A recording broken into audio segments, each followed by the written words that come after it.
Yeah, thank you. No, it was a really straightforward decision for me.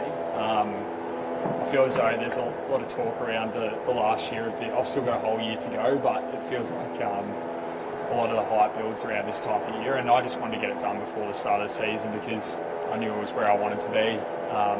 There's always a little bit of back and forth with certain things, but the club backed me in from the word go. So from that point, it was so easy to be able to accept the offer, and I feel like I can bring a lot to this group for what it is, and then they can give so much to me. So I'm really looking forward to what's to come.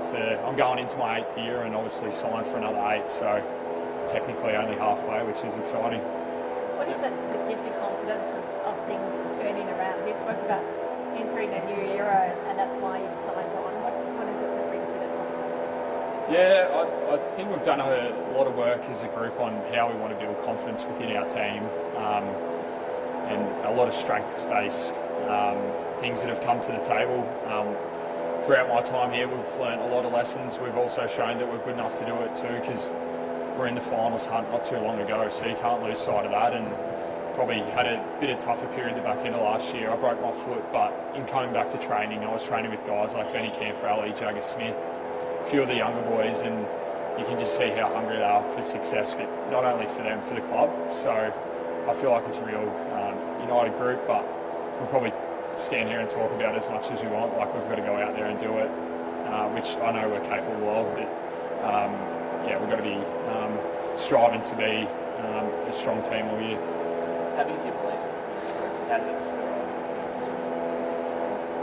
Yeah, there's a lot of factors that go into the decision, but I've made so many mates at Carlton that are no longer here, and I've made so many mates that are still here too. So one of the big reasons I play is to enjoy time with my mates, and that was probably the core part of it. And then around it, it's always been a dream for me to play AFL footy, and I've been able to do it at such a big club. I know a big club gets thrown around a lot, but just the support that you get from a lot of people, and they do really want to see you succeed. So to think of what that could look like if we eventually reach the ultimate success, but if it doesn't in my career, how can we set up the club to be in the best position past that? Sam, with such a huge deal, 8 years, do you feel any extra obligation or expectation to return the favour to the club for making such a big leap of faith in you? No, I don't really feel any obligation at all, to be honest. Ever since I got to the club, I wanted to be someone that trained hard, gave my best, and be a good teammate, and wherever that leads me, I'll be happy with that. And from what I've done up to this point, it's allowed me to have the opportunity to have another 8 years at the club, and for them to show faith. I'm really sort of proud of that from the club, but I know what I bring to the table, and I've seen a lot of people at this club just want the best for us boys, and the players around that. So there's a lot of good people to sort of enjoy it with. Have you got your body right? And how much of that was a factor, do you think, for the club agreeing to such a big deal with you? Yeah, my body's feeling really good, and the biggest thing for me is I've probably had a few hurdles for the last couple of years, but I played 7 years of footy and played 135 games, so I'm pretty confident that I've still been able to stand up pretty strongly.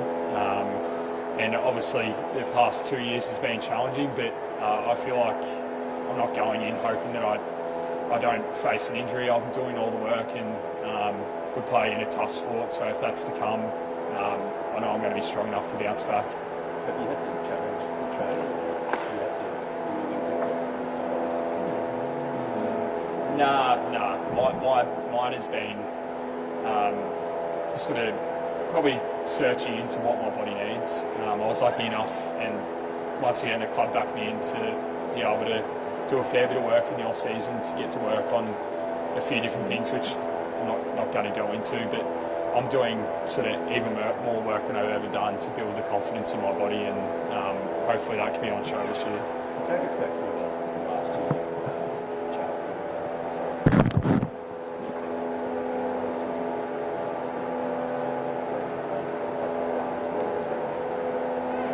What can you make your mind up? This is the best. Yeah, as you mentioned, two really good mates, and got to play a lot of footy with those guys, and they brought so much to our group, and no doubt they've been missed around here. But with my own situation, like, everything's different, and there's no doubt there's been a few tougher times, but I feel like as a group that if we're able to learn that and then build upon what we actually want to be about, I think we've delved in deep of the identity of a team we want to be this year, and kept it about us, not about what other people think or what other teams are doing. So that gave me a strong belief that we'll end up being the team we want to be if we can stick it up. You've been vice captain for a few years now. Was part of your decision to stay and to really build that environment for the young boys and some of which you mentioned before, to really take on that leadership position further? Yeah, absolutely. Yeah, I'm glad you mentioned sort of with the younger boys, and then I feel like a strength of mine as being a leader is being able to have really good relationships with boys that are younger and older than me, and while doing that I've just seen how hard a lot of those guys work, and at the end of the day I think Jagger made a good point. Last year you've got to have the majority of guys on your list that really want it, that want it for the club, for themselves, and if we've all got that mindset it'll go a long way. Does he club captain in the future? I'm not really worried about that at the moment, to be honest. If that's what the group wants or the club wants, then I'll happily do it. But whether I'm vice captain or captain of our leadership group, my approach won't change at all. So it's nice to somewhat have that recognition, but it's not anything that I need. So there clearly will come some focus on Michael Walsh and his contract situation. Would you like to see him stay on to have that continuity, with you as well? Yeah, absolutely. I think there's an element at the club that you see a lot of the good clubs have stability, and there's also elements where in a league environment there's always has to be list changes and coaching changes, which we've seen at the end of last year with us, but every team. And the one thing that I couldn't praise the whole coaching group as well as Vossi enough is the energy they've brought to this pre-season, the ability for them to understand what is going to make us be a good team, and we're not expecting that to happen overnight, but we're being a bit more probably well-rounded in our approach, I think, this year. Sam, did you seriously consider going elsewhere? No, never crossed my mind, which is why I think everything moved very swiftly, and the biggest thing for me was early in pre-season just being able to set a good foundation, and then my club and I were in talks from there, and both felt the same way about where we want this group to go and what I can bring to that. Were there many offers? Yeah, there's always sort of obligations to my manager to let me know that there's teams that have approached, but it never got to that point where I was thinking about leaving. How much of a difference have you noticed at the club, given all the change that happened last year and Michael Walsh getting back in the coach this year at least? How have you noticed a significant change in the way the club feels? Yeah, we learned some really good lessons last year. I think we had probably put a lot of strong expectations on what we wanted to be as a group, and we probably went in holding on too tight. And I think if you look at any elite sport, whether it's individual sport or team sport, as soon as you start labelling what you want it to be or expectations on outcomes, it just becomes a bit more of a tense environment. And then we started 0-4, and it was hard to drag that back. But prior to that, there was still a lot of good stuff that happened at the club, so you can't dismiss that. And coming into this year, we've obviously had a change with CD into footy manager, and he's one of the stronger leaders I've seen in footy so far from what I've seen. And then also obviously with Righty taking on his position in CEO, I think they've been decisive with some moves they've made, and already you look at the shape of our team, and you bring in guys like Benny Ainsworth, Will Hayward and Ollie Florin, and there wasn't many guys from probably between my age and Cricker's age that were still at the club, so it even adds to the experience onto our list. So 8 years is a long time. What shape do you think you'll be in physically in 2023? Yeah, I'd like to think I'm still up there playing some of my best footy. I look at a lot of other guys in the competition and around sport that if you're able to put the work in and sort of respect the position you're in, and try and get set elite training standards and habits, then it's going to leave me in a really good place. Also, just the fact that your body performance, not just from any injuries you've had, but what you said for 8 years.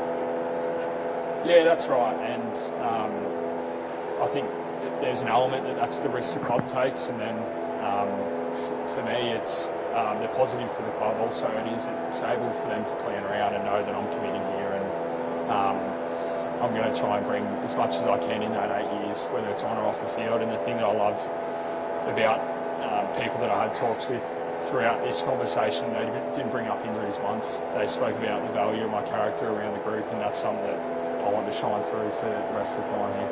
So much we think about the future of the game during these times, because there aren't many players contracted beyond the past price to use sort of long period, but have a game like 20, 30, 40. Are you confident about the progression of the league's leading? Yeah, it's a good question. We had the AFLPA come in the other day, and it's a lot of stuff that I don't think too far ahead. My manager, Winston Rios, has been unbelievable in doing a lot of the finer details that I don't really need to be aware of as a player, because I was never really about the money for me, to be honest. My dream is always to play AFL footy, and the length of that has just sort of given me a lot of happiness that I get to live out my dream till I'm 34, and who knows what happens after that. So you mentioned change in environment a couple of years yesterday with a couple of additions and one re-additions in Lisbon, Nigel and Wade. Just on the largest more specifically as a leader, how impressive is his application to work his way back onto the list? Yeah, I'll speak to about both those boys, because it's been probably two different journeys, but I lived in Darwin for 3 years and played football with Wade Dirkson's brother, so it's amazing how connected footy can become, and even hear the story of him driving 4 hours, 4 days, sorry, not 4 hours, from Darwin, and I've done that drive a couple of times, so just to see the happiness and the reward for him has been great. And then Elijah, I think we all know what he's capable with on the field, but I really sort of applaud the club for being able to give him another opportunity, and I think everyone knows someone going through something, so he's been able to work back with that the right way, and I think the club's put him in a position to, if he does the work and ticks the right boxes, then we want you around at the footy club. Is this something that you, as the leadership group, wanted to see from him that is ultimately ticked? Yeah, my main thing for Elijah is I want to see him happy, and footy would be a part of that, but he had to get some other stuff right first, and from the way he's come back, and I think he's really sort of put his priorities to being towards the main thing he wants to be is around the boys and for footy, so hopefully he can continue on the right path with that, which I hope he can, and I really will. Like Wienering, travelling, and what's he been able to do? Sorry, so. Wienering, how's he Yeah. travelling, and what's he been able to do on the training track to this point? Yeah, I think he gave us all a bit of a fright. When you see the neck brace go on, you don't take that stuff lightly, but it was great to hear that was all clear. But I think he'll be ready to go. He's been one throughout his whole career to never really whinge much about being too sore, and played through a lot of things, so he'll be up and going. Pretty much. Sweet, thanks guys, appreciate it.